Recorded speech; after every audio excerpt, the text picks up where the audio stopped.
The Battle of Krbava Field, Croatian, Bitka na Krbavskom polju, Hungarian, Korbávmezei csata, was fought between the Ottoman Empire of Bayezid II and a Croatian army of the Kingdom of Croatia in personal union with the Kingdom of Hungary on September 9, 1493 in the Krbava Field, a part of Lika region, southern Croatia. The Ottoman forces were under command of Hadım Yakup Paşa, sanjak-bey of Bosnia, and Croatian army was led by Mirko Derenčin, Ban of Croatia, who served under King Vladislas II Jagiello. The Kingdom of Croatia was during this period under the Hungarian crown of St. Stephen, and the Croatian lords who fought in the battle were subjects of the unified crown. The battle resulted in the total defeat of the Croatian army. After the fall of the Bosnian Kingdom into Ottoman hands in 1463, the southern and central parts of the Kingdom of Croatia remained unprotected, the defense of which was left to the Croatian gentry, who kept smaller troops in the fortified border areas at their own expense. The Ottomans meanwhile reached the river Neretva, and having conquered Herzegovina in 1482,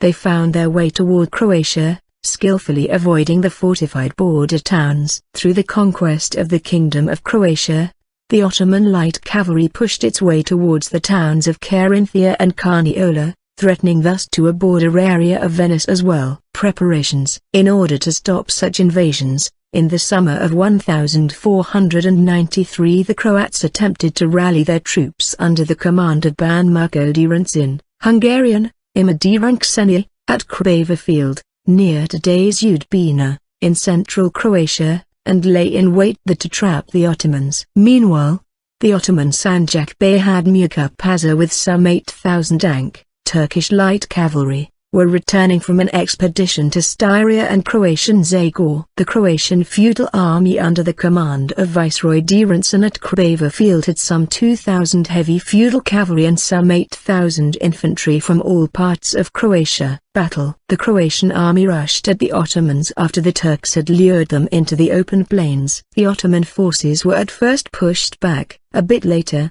the Turkish light cavalry, which had the advantage over heavy feudal cavalry, surrounded the Croats from the front, one flank and rear. Then the Croatian army suffered a total defeat in which the cream of the old Croatian nobility perished to a man, including Mirko Derenčin. Aftermath. The defeat was resounding. In one single day, around 7,000 Croatian soldiers lost their lives, including many of Croatian feudal noblemen of the time, princes/dukes Ivan Franko Pancitinski, Petar Tuzrinski and Carlo Guzik-Kravski, then Juraj Vlatkovic, Ban of Jajce, Ferdinand Borislavic etc., and some others were captured. Mirko Derenčin and his son, Nikola I Franko Panczaki, Prince Bernardin Frankopan, was among few survivors. The defeat at Krbava Field shook all the social strata in Croatia. However, it did not dissuade the Croats from making even more decisive and persistent attempts at defending themselves against the attacks of the much more powerful enemy. Following the battle, scores of Croatian refugees moved toward Austria while others migrated to Italian coastal areas. Historical records. Accounts of the Battle of Krbava Field have been recorded in various modern and older historical sources. Among the oldest ones are the report of the papal delegate Antonio Fabrig's written on September 13, 1493 in Senj, the account by the Glagolite priest Martinac in the Novi Vinodolski breviary in 1493,